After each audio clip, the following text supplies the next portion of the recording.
Certaines images sont porteuses de mémoire au-delà de ce qu'elles représentent. Ceci est un film réalisé clandestinement par des militants grecs en novembre 1968, sous la dictature, à l'occasion des obsèques de Georges Papandréou.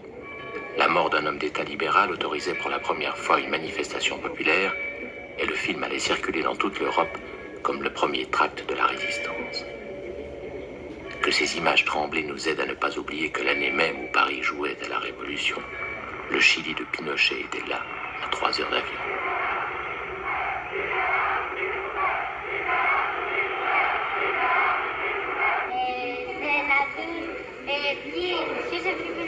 Ποιος έπρεπε να φύγει, ξέρετε, 10 χρόνια, αλλά πολλές φορές τον ανακαλούσαν και γύριζε πίσω όταν καταλάβαιναν ότι έκανε λάθος. Και ξέρετε, παιδιά, ότι πολλές περιπτώσεις έκριναν λάθος και μεγάλους ανθρώπους. Νάτος, πού είναι ο Αριστίδης? Είναι πέρα, παιδιά. Βλέπετε τα όστρακα του Αριστίδη? Ο γιος του Λυσίμαχου. Αριστίδες Λυσιμάχου. Από τη μία δηλαδή, παιδιά, έχουμε μια δημοκρατική διαδικασία, κάτι το οποίο είναι πολύ σημαντικό για τη δημοκρατία, αλλά από την άλλη πολλές φορές πέφτουν ακόμα και οι πολιτές σε σφάλματα και έφτασαν σε σημείο να καταδικάσουν και να... Έτσι, μπράβο. Αυτό βλέπουμε ότι είναι το σώμα. Γύρω-γύρω, Δηλαδή είναι από ένα συγκεκριμένο αγγείο ή από οτιδήποτε. Αποσπασμένα με μεγάλα αγγεία. Πολύ ωραία. Και είπαμε ότι πώς τα λένε αυτά τα μικρά κομμάτια, τα κεραμίδια? Όστρακα. Και τη διαδικασία για να διώξουν κάποιον που ήταν ανεπιθύμητος ή επίφοβος για την πόλη, τη λέμε οστρακισμό. Μπράβο. Greek democracy, Chris, was not a democracy. That 90% of the people in Athens were slaves, and 10% were supported by these slaves. So that democracy is partly a legend. They did meet, the 10% did meet and make judgments, but they had armies that were threatened by the Sparta army, and they all fought with each other, and they're the same damn thing. I'm not impressed by the Greek democracy. But America really has a democracy. Now, you may not like it. People don't like it and look down on it, but America really has a democracy. Το πρώτο το οποίο πρέπει να έχουμε υπόψη μας είναι ότι δεν υπάρχει γενετική σχέση ανάμεσα στη σύγχρονη δημοκρατία και την αρχαία δημοκρατία. Από το τέλος αρχαίας δημοκρατίας έως την Αμερικανική Επανάσταση και την Γαλλική Επανάσταση μεσολαβούν 2.100 χρόνια. Δεν υπάρχει λοιπόν γενετική σχέση. Έχουμε όμως ένα αποτέλεσμα το οποίο είναι στην ουσία του ταυτόσιμο. Il y a d'abord le mot lui-même. Démocratie, démos, kratos. Kratos, ça veut dire le pouvoir. Démos, c'est le peuple. Donc la démocratie, c'est le pouvoir du peuple. Ça veut dire déjà dans la conception grecque que c'est bien entendu pas le pouvoir d'une oligarchie. Ça veut dire aussi que le peuple exerce lui-même le pouvoir. C'est-à-dire c'est une démocratie directe. Comment il l'exerce à Athènes, par exemple? Il exerce parce qu'il pose lui-même les lois. Toute loi est votée par l'Assemblée, l'Ecclésia, l'Église, l'Assemblée, chez les chrétiens des fidèles, là, l'Assemblée du peuple. Et ces lois sont votées avec la clause fantastique. Il a semblé bon au démos et à la boulée, c'est-à-dire au peuple et au conseil. On ne dit pas que c'est la vérité absolue. On ne dit pas que c'est Dieu qui a donné les tables de la loi. On dit, en ce moment-ci, les Athéniens ont cru bon de voter cette loi, ce qui veut dire que 5 ans plus tard, ou 10 ans plus tard, ou 9 ans plus tard, on peut les changer. Η πόλη είναι ένα είδος κράτους πάρα πολύ ιδιότυπο και ανεπανάληπτο. Δεν έχει καμία σχέση με την ΣΥΤΕ, η οποία είναι ένα φαινόμενο μεταγενέστερο. Η πόλη είναι ένα κράτος, η ιδιοτυπία του οποίου συνίσταται στο γεγονός ότι συνδέεται με μία ανθρώπινη κοινότητα που έχει μία ιστορική προέλευση αρχαιότερη και από την πόλη. Αυτή η κοινότητα δημιουργείται μέσα ή γύρω από ένα οικισμό τύπου πόλεως και χαρακτηρίζεται, δηλαδή ειδοποιείται, όπως τα λέγαμε πιο επιστημονικά, ειδοποιείται από αυτό το γεγονός ότι συνδέεται με την πόλη. Γι' αυτό βλέπουμε ότι η αρχαία πόλη, το κράτος πόλεως, δεν λέγεται παραδείγματος χάριν Αθήνε ή Σπάρτη, αλλά ή Αθηναίοι ή Λακεδαιμόνιοι. Vers 1880, on a trouvé sur un papyrus la constitution des Athéniens, Athénaïon Politéia. Or, tous les philologues ont traduit le titre de ce livre, et dans la collection Budé, ça apparaît encore, la constitution d'Athènes. Pour les Grecs, pour Aristote, pour Thucydide quand il écrit la guerre du Péloponnèse, quand il parle de l'entité politique que nous appellerions Athènes, n'est-ce pas, il ne parle jamais d'Athènes. Athènes est une expression géographique. À tel moment, Alcibiade est partie d'Athènes. Mais les Athéniens, cet hiver-là, ont décidé, les Lacédémoniens ont décidé. C'est-à-dire, c'est le peuple lui-même qui est ce que nous appelons État. C'est-à-dire qui est le pouvoir politique.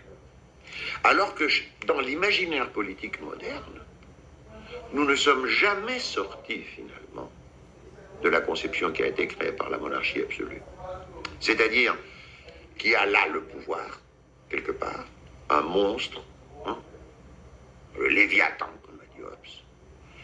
Ce monstre, de temps en temps, sort de sa grotte et demande 10 000 jeunes gens, 40 000 jeunes filles pour les manger, 100 000 personnes pour les tuer, etc., demande l'argent et tout le reste.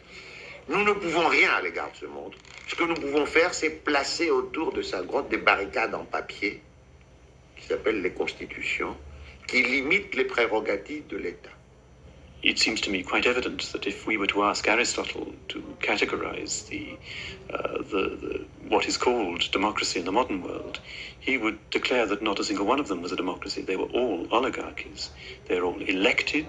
After all, democracy is government by lot, not by election. Election is oligarchic. Chez les Grecs, il n'y a pas l'idée de la représentation.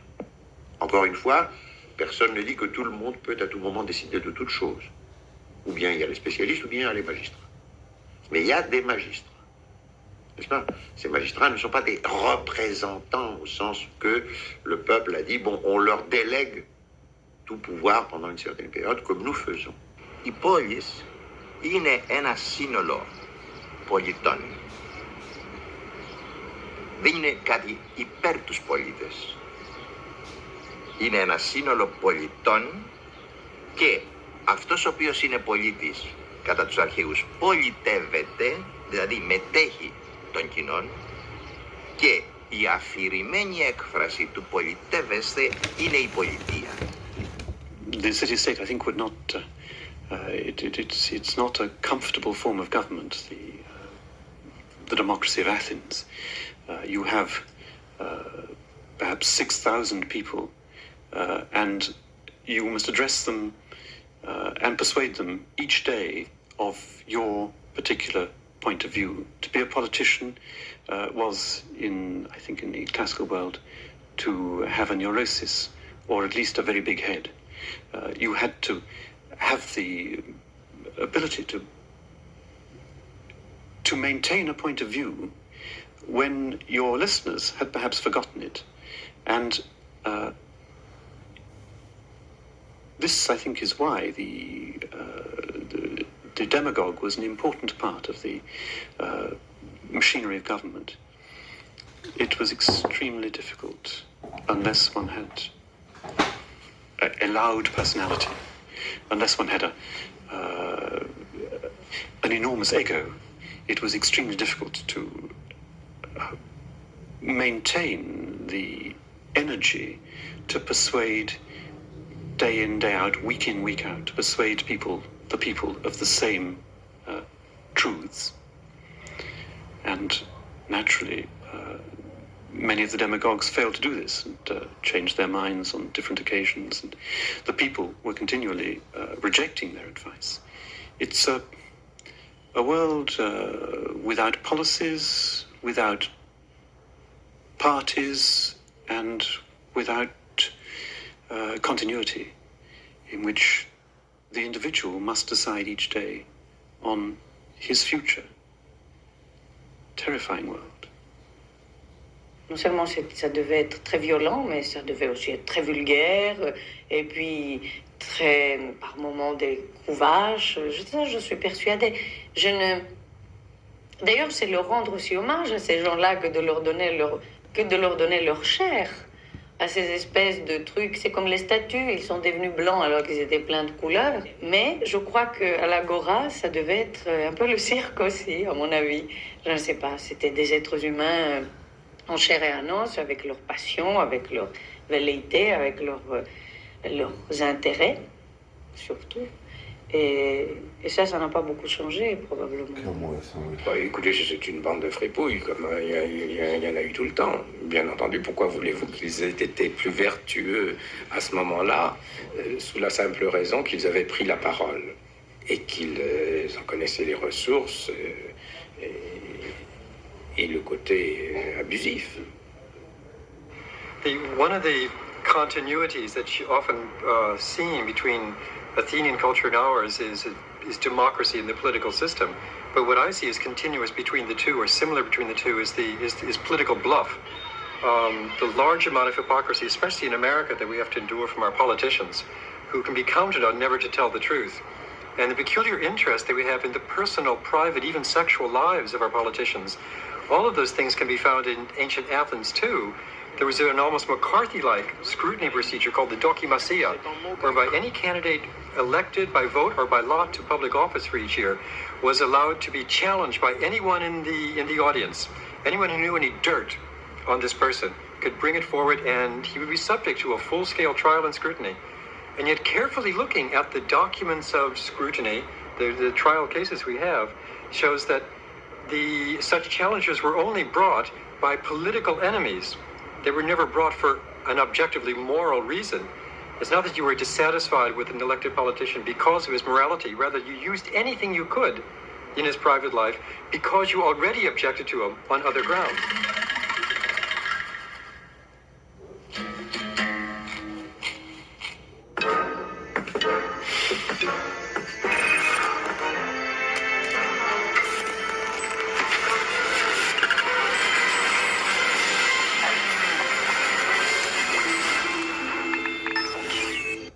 Confira o podcast do Curta. Ouça matérias de jornalismo na íntegra com especialistas em artes, música, cinema, história e ciências humanas. Uma outra confusão grande é confundir lugar de fala com representatividade, né? Matéria Bruta, o podcast do Curta, disponível no Spotify e outras plataformas.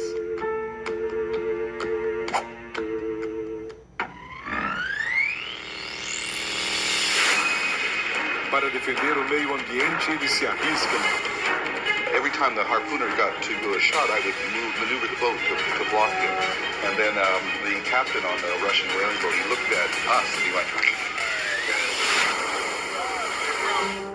E vão a lugares que muitos desconhecem. We wanted to do something large on a grand scale that the whole world could see and to start an ecology movement.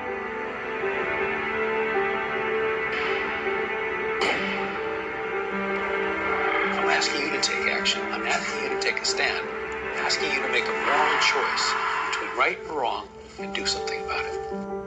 Conheça a história do Greenpeace, disponível no Curta On, seu feed de documentários.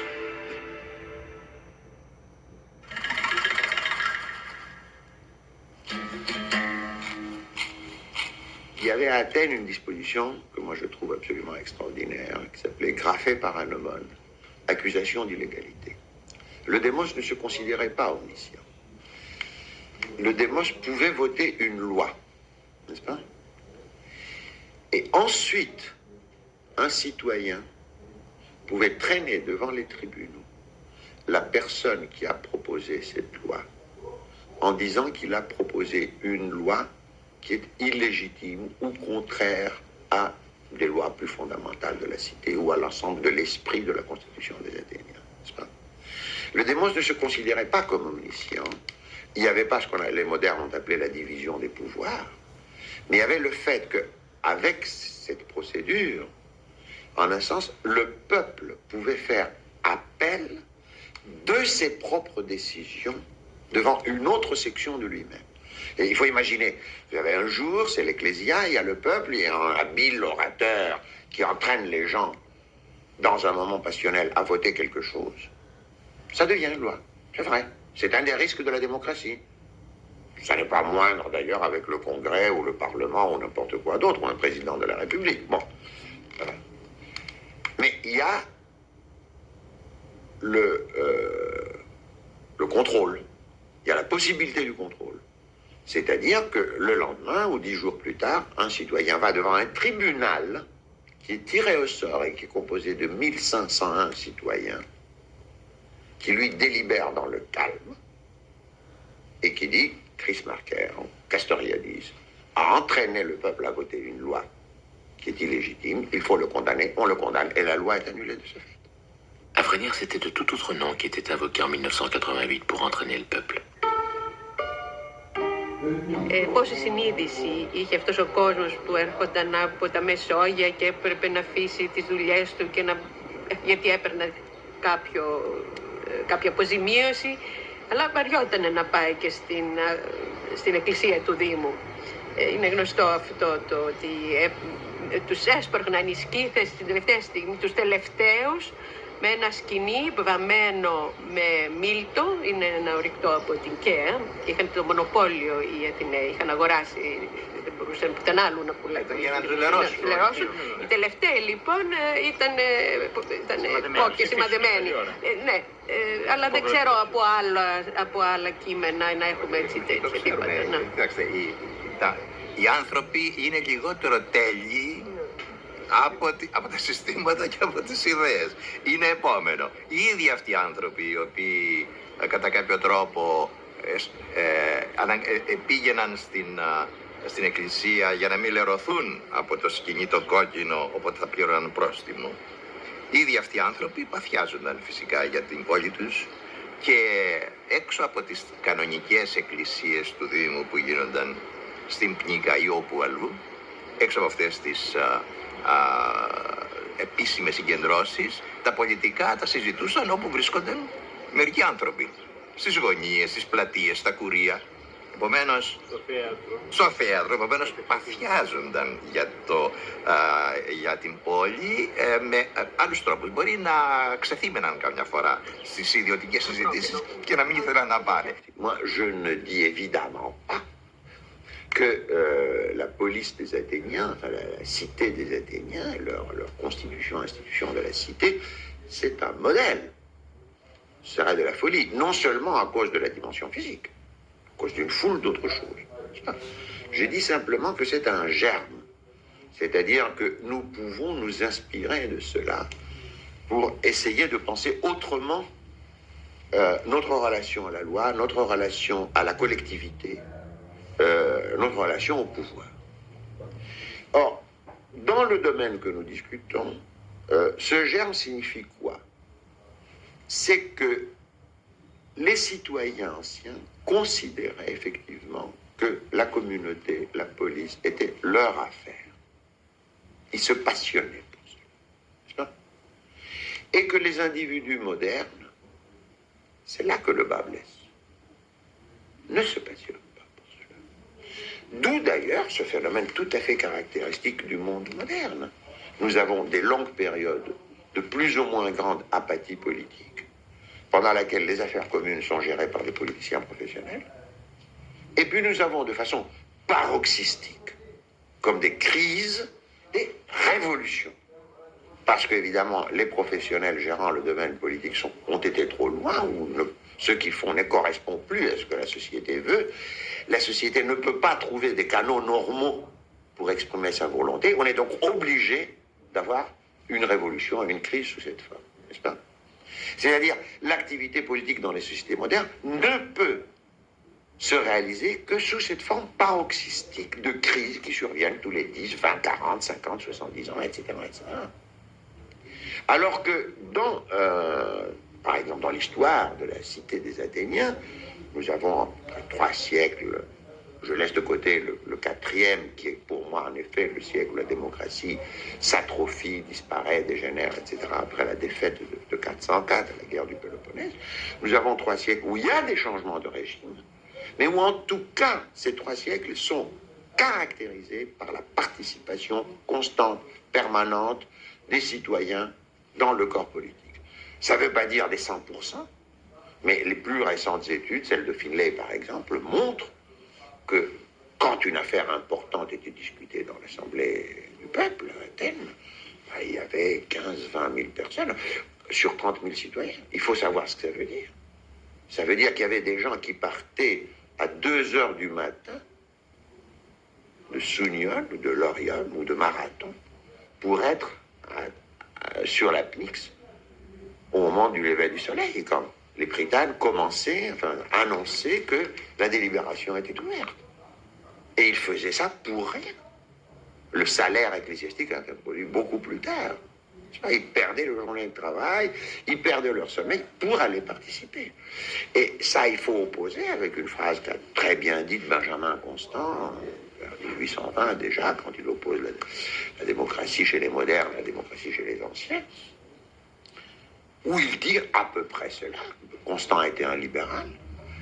Il était pour la démocratie représentative, il était pour le suffrage censitaire, il pensait que les ouvriers, étant donné leur occupation, ne peuvent pas vraiment s'occuper de politique, etc. Donc il faut que les classes cultivées s'en occupent. Et il disait, de toute façon, pour nous autres, ce qui nous intéresse, nous autres modernes, c'est pas de participer aux affaires publiques. Tout ce que nous demandons à l'État, c'est la garantie de nos jouissances. Cette phrase a été écrite pendant les premières années de la Restauration en France, il y a 160 ans. Et elle dépeint tout à fait typiquement l'individu moderne. Il demande à l'État la garantie de ses jouissances. C'est tout.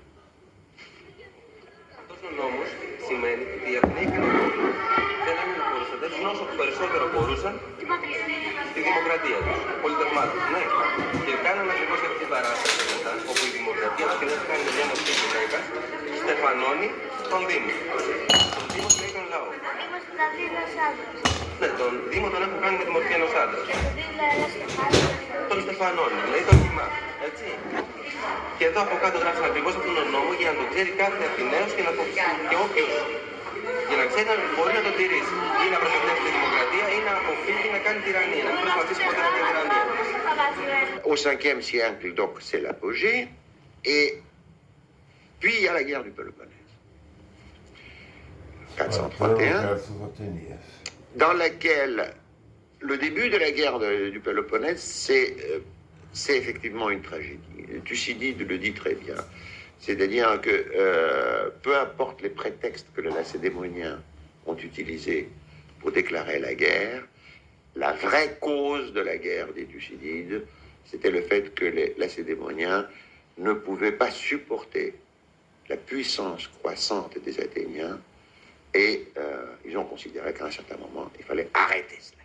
Il y a un admirable chapitre chez Thucydide, très moderne, où il dit comment les mots ont perdu leur sens dans la guerre. Parce que la guerre entre les Athéniens et les Spartiates, la guerre du Péloponnèse, était en même temps une guerre civile. Les démocrates dans toutes les cités soutenaient les Athéniens, les aristocrates soutenaient les Spartiates. C'était une guerre civile. C'est une guerre entre les démocrates et les aristocrates en Grèce, représentée par ces deux puissances. Et chaque fois que les Athéniens conquéraient une cité, ils installaient la démocratie, si je puis dire. Ils mettaient le démos au pouvoir, et chaque fois que les Spartiates revenaient, ils réinstallaient les oligoi, les peu nombreux, c'est-à-dire les aristocrates. Et Thucydide dit que même la langue a été complètement corrompue, parce que les mêmes mots étaient utilisés par les deux partis contraires pour dire en apparence la même chose et en vérité des choses tout à fait contraires. Ça vous rappelle rien, ça? Hein? Est-ce que M. Mengistu n'est pas un grand démocrate? Bon, ou est-ce que je ne sais pas qui, enfin, etc. Tout le monde est pour la démocratie, tout le monde est pour le socialisme, tout le monde est pour le bien commun, et les mots ne veulent plus rien dire. Nous vivons une guerre civile en Occident qui a commencé je ne sais pas quand, et qui a fait qu'il y a cette usure énorme du langage. Mais pour revenir aux Athéniens, à partir de ce moment-là, le démos des Athéniens n'est plus le démos de la grande époque. Il y a une révolution oligarchique, le démos se réinstaure, les Athéniens remportent encore une série de batailles, ils font des choses fantastiques, et puis de plus en plus on voit que le démos a cessé de savoir décider, et finalement c'est la catastrophe de 404 qui est due à des erreurs des Athéniens, mais qui ne sont pas des erreurs au sens de calcul, c'est des erreurs politiques profondes qui sont commises pendant la dernière phase et qui sont toutes reliées à l'hubris, au fait de ne pas savoir se limiter, ne pas savoir dire que c'est jusque-là qu'on peut aller et pas plus. Et ça, les Athéniens n'ont pas su le faire après 415. Et ça a été la fin de la démocratie. Et bon.